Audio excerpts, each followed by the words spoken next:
on Toyota Sports Talk a very special guest. She is a Yorktown High School grad, an Arlington native, and of course I'm going to throw in there probably an Olympic hero at this point. Torri Huske, thank you so much for joining us today. Thank you so much for having me. How are you doing? I know this has been an absolute whirlwind couple of weeks at this point and you just got back. Yeah. I'm doing great. Like you said, I just got back from some intense vacationing. So yeah, it was really fun just getting to experience like the culture of other countries and yeah. Well, I'm glad you're back, and hopefully you can now sleep for the next week or so. But thanks so much for having us. We're going to dive into so much today, but I want to start with, you sat down with our Scott Abraham right before you left for Paris.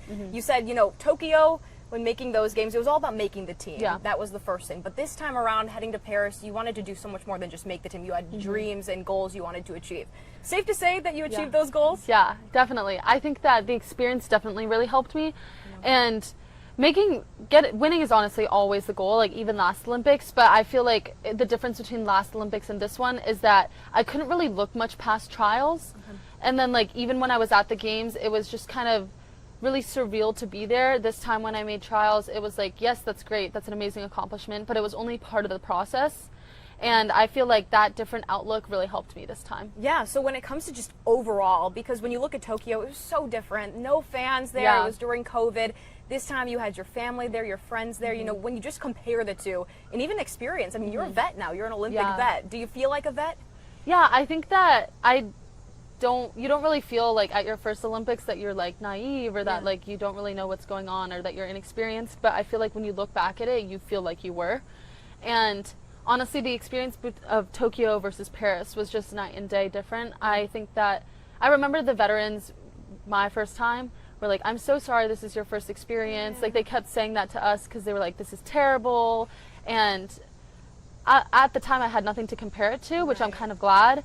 And I was like, no, this is great, like this is fine. But like looking back at it, we missed out on like so much. And it's just a blessing, honestly, that we were able to have the games, especially during such a turbulent time as COVID. But I mean, little things that are actually really big things, like having your family and friends there after you race, are just like so monumental. And also just having the crowd, like you mentioned.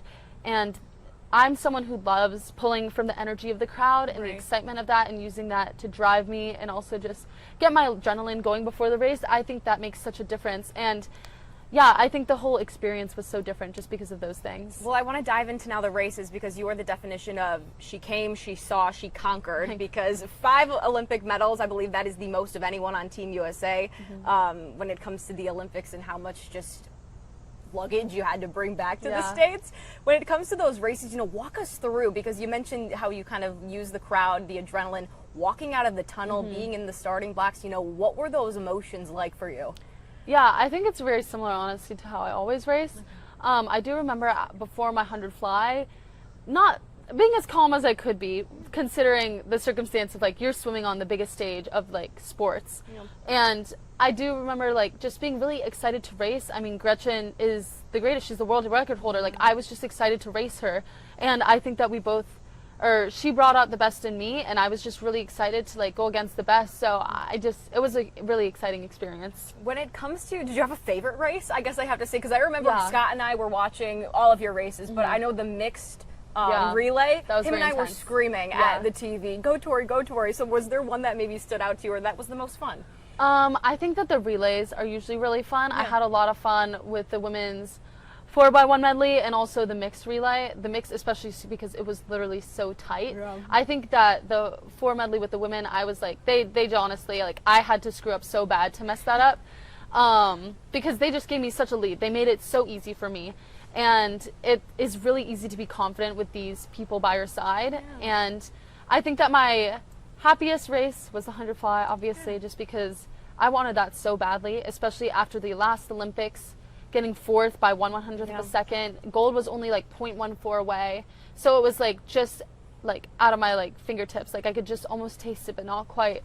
And I think that even though it was devastating at the time, like missing it by such a minuscule margin, I think that it made me appreciate this win so much more, and it made me want it that much more also. And I think that it made me better overall. So as much as that hurt, I think that it did happen for a reason, because I wouldn't have appreciated it the same way as I did this time. But I think my most proud race, honestly, was my 100 freestyle individual, just because I feel like I finally figured out how to swim that race. Yeah. And I wasn't seeded to medal in this. I like just barely finaled, honestly. I was in the outside lane, and I was just so excited just to medal and get second for our country when I wasn't supposed to do really anything at all in that event. Yeah, well, you mentioned the confidence you have being a part of Gretchen, being a part of relay teams with Harana and anyone truly on Team USA, because you look at Team USA swimming, and that is just has a reputation in itself of excellence. Yeah. Being a part of that team, being able to represent the U.S., you know, you look at it now a few weeks out, just have you wrapped your mind around just how cool that is? Yeah, I mean, it is really cool. I feel like they always tell us when we're at the Olympics or at a world's team or whatever that this is the only time you're going to be with this specific group of individuals, and that is so special. So, yeah, I feel like you just have to soak in the moment and like enjoy the people you're with, because we were with them for like 2 months almost. Yeah. So there was a big process. I mean, even people that aren't on swimming. I mean, like LeBron James, Simone Biles, like the big names that you hear pretty much every day of the year. You were in the same realm as them. Did you get to meet any of them? I didn't get to meet them. I did see Simone Biles and the other gymnasts from a distance, so that was really cool. Did you meet anyone that you were like, oh my gosh, or like see someone that you were like, oh my gosh, I've been fangirling over this person from afar?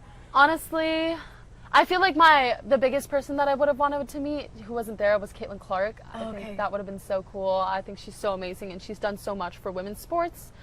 But yeah, I'm sure that's someone we'll see, and you'll be there in 4 years. I'm already gonna put that on LA, but I'm sure Caitlin will be there as well. So then hopefully you will get that moment.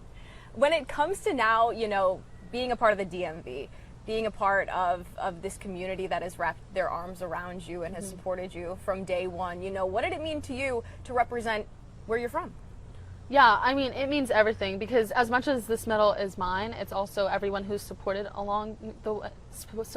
along the way. Yeah. So it's my country's, it's Arlington's, and yeah, they've all had a role to play in who I am, and they've helped make me me. So I think that it's really special, all the support that I've been receiving. Yeah, when it comes to just your reach, your impact, it was something that caught you a little bit by surprise when you talked to Scott just a few weeks ago about one instance where a little girl named her American Girl doll after you, and you said that's a big deal because they're expensive. Yeah. When it comes to that, the reach, you know, there's probably girls all across the country now naming their American Girl dolls after you. Yeah, I think that it's something that I'm still like getting used to, especially since now I feel like I have more eyes than ever watching me. Yeah. But I think it's also a really cool position to be in, because now I have the power to inspire so many young girls and also boys in the sport. And yeah, I just want to like let them know that if they work hard and they find something that they love, that they can achieve a lot. But yeah, when it comes to that reach, that impact, you said you want to inspire the next generation of swimmers, whether that is boys or girls. And also something you had talked about with Scott in your conversation was Asian American young boys and girls. So is that, you know, how do you kind of gauge that now? Yeah, I feel like that is really important, just because representation is important. And when a little kid sees someone who looks like them on the screen, I feel like that can be really big for them. Like they can realize, oh, like they did that, like I can do that too. So I just want to help people realize how much they can accomplish. And also, I know I have to say, your dad told me you don't like talking about yourself, but you've done a great job this entire interview. But the one thing that's near and dear to your heart is helping others, of course. And a lot of that has to do with an event that's taking place tomorrow, Sunday, the AFAC. Talk to us about that and what's going on, how people can get involved. Yeah, so the community has given so much to me, like specifically Arlington, that's where I grew up. So I just wanted to give back in a way that I can. So I'm asking everyone to bring at least one non-perishable canned good item to donate to AFAC, and then they're gonna like distribute that to local shelters and whoever needs it. But food insecurity is actually like a really big issue. I think that I first realized this when I was pretty young, like elementary school, because my dad would take me and we would distribute lunches to the homeless and the disadvantaged. So I think seeing that firsthand was really big, because I do live in a bubble, and to realize that people in my area sometimes are struggling with that just really opened up my eyes. And then also I remember reading this book, The Glass Castle, in my junior year of high school, and it's a memoir about this girl who lives in extreme poverty. And it just made me realize how many more people than you realize or than you'd think struggle with food insecurity in the United States. So I just wanted to help with the issue in any way that I could. Well, you're an incredible person, in the pool, off the pool, that doesn't make sense, in the pool and outside of the pool. When it comes to now, I want to say what's next, and I'm not looking forward to 4 years in Los Angeles, because I'm assuming you need time to relax and even think about that. But what's next? What's going to be like? What are you going to be doing these next few months in terms of just relaxing? Yeah, so right now I'm going to be at home for like only a week, honestly, and then I go to school in the second, and I'm really looking forward to seeing everyone again because it's been like 1-2 months since I've seen them, and I really miss the girls. I think that they're such a big part of my life, and the Stanford community is just, they've given me so much, and I'm just so excited to see them, honestly. I don't know what more to say than that. But yeah, getting back into school is going to be a little bit tough. I think that after my gap year especially, I'm going to probably have a few mental breakdowns, which I'm preparing myself for. But yeah, it should be good. You've earned a few mental breakdowns. That's okay, Torri. Thank you so much. Thank we you. appreciate you having us here, and enjoy these next few months. Soak it all in because, you know, the world is behind you at this point. You can do anything. So thanks so much. All right, we have so much more coming up on the other side of the break. Stay with us for more Toyota Sports Talk.